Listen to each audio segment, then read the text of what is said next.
Hello दोस्तों, welcome to my next video. आज का वीडियो बहुत स्पेशल है क्योंकि हमारे एक सब्सक्राइबर हमें कमेंट सेक्शन में ये वीडियो रिक्वेस्ट किए हैं जो कि एक बहुत इम्पोर्टेंट टॉपिक है। सो आज हम बात करेंगे एक ऐसे टॉपिक के बारे में जो हर स्टूडेंट के लिए इम्पोर्टेंट है। कैसे अपनी मेमोरी पावर को बढ़ाएं ताकि एग्ज़ाम्स में अच्छे मार्क्स ला सकें। है ना इंटरेस्टिंग? So let's start. मैंने कुछ कुछ स्टेप्स अपने हिसाब से बनाए हैं, तो आशा करती हूँ आप लोगों को हेल्प होगा। I hope. तो लेट्स स्टार्ट। स्टेप 1, समझना है, रट्टा नहीं लगाना। ये सुनने में बहुत कॉमन लगता है कि हम लोग ट्राई करते हैं कि एग्ज़ाम से कुछ दिन पहले जल्दी जल्दी रट्टा लगा देते हैं और ये हमें याद भी रहे। क्या होता है कि अगर शॉर्ट कोर्सेज हैं, छोटा कोर्स है, तो ठीक है, 1 पेज 2 पेज हमने याद कर लिया, नहीं समझ के भी हमें याद आ जाता है। बट एग्ज़ाम्स में अगर सपोज 12 to 15 चैप्टर्स हैं, आप सब चीज़ तो याद नहीं कर सकते, मतलब आप लॉन्ग टर्म के लिए याद नहीं कर सकते, तो इसलिए समझना ज़रूरी है। सबसे पहले बात करते हैं समझने की। देखो, सिर्फ रट्टा मारने से कुछ दिन के लिए याद रह सकता है, लेकिन अगर आप किसी चीज़ को समझ के याद करोगे तो वो लंबे समय तक याद रहेगा। फॉर एग्ज़ाम्पल, अगर आपको हिस्ट्री में मुग़ल एम्पायर के बारे में पढ़ना है तो डेट्स या नेम याद करने की बजाय पहले ये समझो कि उनका इम्पैक्ट क्या था, उन्होंने कैसे रूल किया था और उनके पास उनके टाइम पे सोसाइटी कैसी थी, सिचुएशन कैसा था। जब आपको इन चीज़ों का कंटेक्स्ट समझ में आ जाएगा तो फैक्ट्स ऑटोमेटिकली याद रहेंगे, इम्प्रूव भी होगा। तो ओवरऑली ऐसा है कि आपको समझना है, रट्टा नहीं लगाना। नेक्स्ट स्टेप 2, मेमोरी एड्स का यूज़ करो। न्यूमोनिक्स, मेमोरी एड्स समझते हैं ना? न्यूमोनिक्स मीन्स कुछ ऐसी वर्ड्स या छोटी ट्रिक्स जिससे जल्दी जल्दी चीज़ें याद रहें। न्यूमोनिक्स याद रखने का एक ज़बरदस्त तरीका है। छोटी छोटी ट्रिक्स और शॉर्टकट से आप कॉम्प्लेक्स इन्फॉर्मेशन को जल्दी याद कर सकते हो। जैसे अगर आपको फिज़िक्स में इलेक्ट्रोमैग्नेटिक स्पेक्ट्रम याद करना है तो आप यूज़ कर सकते हो raging Martians invaded Venus using X-ray guns. Simple सा सेंटेंस है जो कि सीक्वेंस है: radio, microwave, infrared, visible, ultraviolet, X-ray and gamma rays का। एक और एग्जांपल दूं, जैसे कि बायोलॉजी में अगर आप टैक्सोनॉमिक हायरार्की याद करना चाहते हैं तो King Philip came over for great spaghetti, ये याद रखो, जिसमें सबका फर्स्ट लेटर, फर्स्ट अल्फ़ाबेट याद करना है। Kingdom, phylum, class, order, family, genus और स्पीसीज आता है। ऐसे निमोनिक्स से चीज़ों को याद करना काफ़ी आसान हो जाता है और आप आसान सेंटेंस भी बना सकते हैं। मैंने बस एग्जांपल के लिए बोला है, अगर ये कॉम्प्लेक्स भी लगता है, just an example. Okay, so memory aids का यूज़ करना है। नेक्स्ट स्टेप क्या है? स्टेप 3, दूसरों को सिखाओ। ये बहुत ज़बरदस्त तरीका है दूसरों को सिखाना। बोलते हैं ना, दादा नाना लोग बोलते थे कि ज्ञान बांटने से बढ़ता है, बस कुछ वैसा ही। जब आप किसी और को किसी टॉपिक के बारे में समझाते हो तो आप अपनी अंडरस्टैंडिंग को टेस्ट करते हो।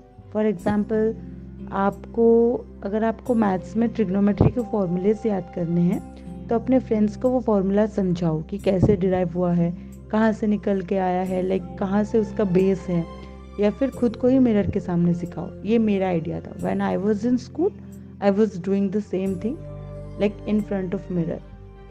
मेरा मिरर मेरा बेस्ट पार्टनर है। अगर मुझे कुछ प्रैक्टिस करना है, कुछ डिबेट प्रैक्टिस करना है, कुछ कॉन्फिडेंटली बोलना है, कुछ समझाना है, मुझे लगता है कि वो एक बहुत अच्छा तरीका है। आप इसे ट्राई कर सकते हैं। इससे आपको पता चलेगा कि आप कितना समझ चुके हो और किस एरिया में और प्रैक्टिस की ज़रूरत है। तो ओवरऑली हुआ कि दूसरों को सिखाओ। अब चलते हैं नेक्स्ट स्टेप, जो कि है स्टेप 4, रेगुलर ब्रेक्स लो। रेगुलर ब्रेक्स लेना एक बहुत ही अंडररेटेड चीज़ है, बट बहुत ज़रूरी है। पढ़ाई के बीच बीच में शॉर्ट ब्रेक्स लेना बहुत ज़रूरी होता है। बहुत सारे रिसर्च स्टडीज़ कहते हैं कि 25 to 30 मिनट्स पढ़ाई के बाद 5-10 मिनट का ब्रेक लेना बहुत प्रोडक्टिविटी को इंक्रीज़ करता है। फॉर एग्ज़ाम्पल, अगर आप 2 घंटे के लिए पढ़ाई कर रहे हो तो बीच बीच में 4-5 शॉर्ट ब्रेक्स लो। इस बीच आप स्ट्रेचिंग कर सकते हो, थोड़ा वॉक कर सकते हो, या फिर कुछ लाइट स्नैक्स ले सकते हो। अगर किसी को सिंगिंग पसंद है या थोड़ा सा डांस, छोटा मोटा चीज़ वो कर सकते हो। बिकॉज शॉर्ट ब्रेक्स लेने हैं, ऐसा नहीं है कि हम अभी ब्रेक ले रहे हैं तो हम मूवीज़ देख रहे हैं। अभी एग्ज़ाम के बीच में या पढ़ाई के बीच में अगर आप मूवी देखने लगेंगे तो ऑब्वियस सी बात है, ह्यूमन माइंड ऐसा ही है। जिस चीज़ से आपको हैप्पीनेस मिलेगा वो एकदम से स्टडीज़ नहीं हो सकती है, क्योंकि पढ़ना सबको पसंद है, ऐसा तो नहीं हो सकता। तो फिर क्या होता है, अगर हम मूवीज़ देखने लगते हैं तो उसमें देखते ही देखते टाइम चला जाता है। मूवीज़ हो, रील्स हो, इवन कुछ भी हो, आप अगर कुछ भी चीज़ें देख रहे हैं उसको टाइम बाउंड करना बहुत ज़रूरी है। या अभी क्या होता है कि अगर आप छोटा छोटा मतलब रिलैक्सेशन टाइम लेते हैं, उससे आपका दिमाग को रिलैक्स करेगा, ये आपके दिमाग को रिलैक्स करेगा और नेक्स्ट सेशन के लिए आपका मूड एकदम फ्रेश रहेगा स्टार्ट करने के लिए। तो रेगुलर ब्रेक्स लेना है। अब चलते हैं नेक्स्ट स्टेप की तरफ। स्टेप नंबर 5, अच्छे से सोया करो। मुश्किल है, एग्ज़ाम के टाइम में अच्छे से सोएंगे तो पढ़ेंगे कब, ये सोच लोगे तुम लोग, है ना। क्योंकि अगर ऐसा, मैं बिल्कुल ऐसे नहीं बोलूँगी कि यार एग्ज़ाम्स के टाइम में मैं एकदम सो के एग्ज़ाम्स देती हूँ। It's not possible, overnight studies भी करनी पड़ती हैं। लेकिन जब आपको टाइम मिलता है, आप इधर उधर टाइम देने की बजाय या मोबाइल चलाने की बजाय जब जो टाइम है वो आप नींद में दें। नींद को कभी अंडर एस्टिमेट मत करो। जब आप सो रहे होते हो तब आपका दिमाग पूरे दिन के इन्फॉर्मेशन को प्रोसेस और स्टोर कर रहा होता है। अगर आपको एग्ज़ाम्स के टाइम पे चीज़ें याद रखनी हैं तो 7-8 घंटे की अच्छी नींद तो चाहिए, 6 घंटे ही सही। सोचते हैं कि जैसे जैसे एग्ज़ाम्स पास आते हैं हम ज़्यादा लेट तक जगते हैं और कम सोते हैं। हमें लगता है कि हाँ, मतलब इससे ही हो सकता है, लेकिन ये गलत है। प्रॉपर स्लीप से आप फ्रेश फील करोगे और पढ़ाई में भी बहुत ज़्यादा फोकस कर पाओगे। तो अच्छे से सोना है। Then next step number 6, practice.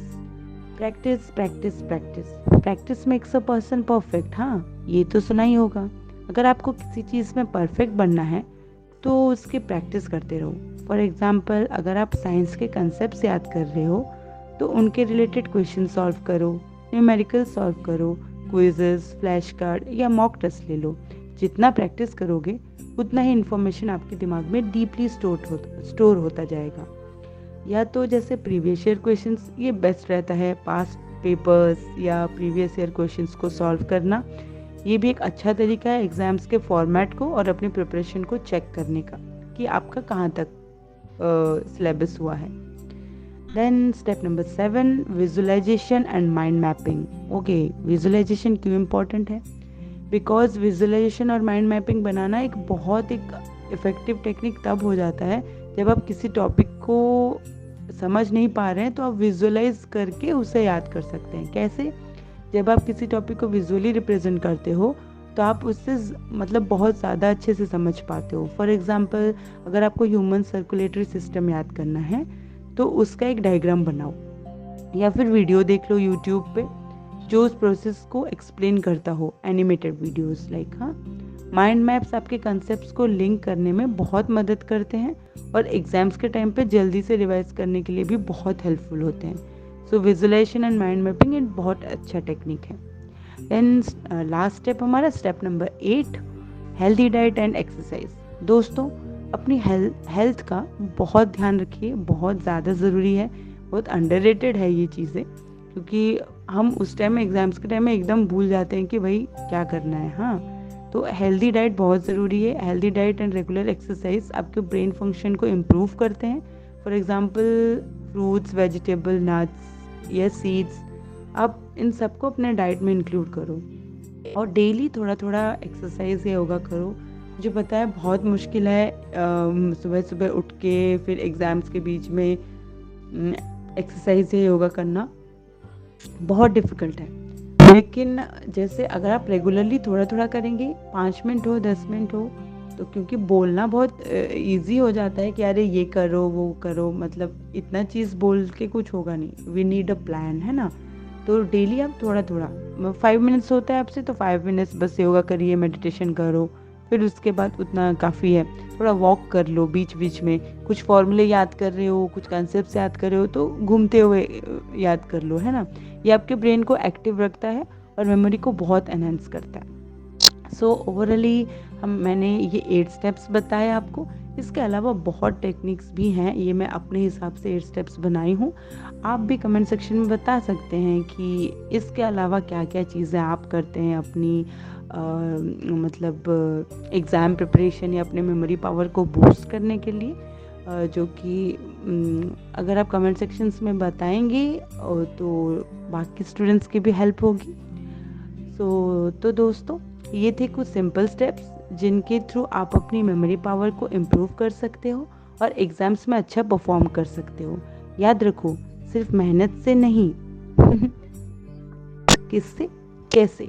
Okay, सिर्फ मेहनत से क्यों नहीं, because smart study is needed nowadays. Okay, तो हार्ड वर्क तो हम करते ही हैं, हमको स्मार्ट वर्क करने की ज़रूरत है, क्योंकि smart study is the need of the hour. So याद रखो, सिर्फ मेहनत से नहीं, स्मार्ट स्टडी और हेल्दी हैबिट से भी बहुत फ़र्क पड़ता है। आज इन स्टेप्स को आप अपनी डेली लाइफ रूटीन में इंक्लूड करो। 10 to 15 डेज़ करके देखो, एटलीस्ट 21 डेज़ करो और फिर डिफरेंस फील करो। यू कैन टेल मी आपको डिफरेंस फील होता है कि नहीं, अगर आप ऐसे फॉलो कर रहे हो कुछ इम्प्रूवमेंट है कि नहीं। You can tell me in the comment section. So best of luck for your exams और पढ़ाई में लगे रहो। कुछ भी डाउट हो, you can ask me. Thank you very much. Tata, good night.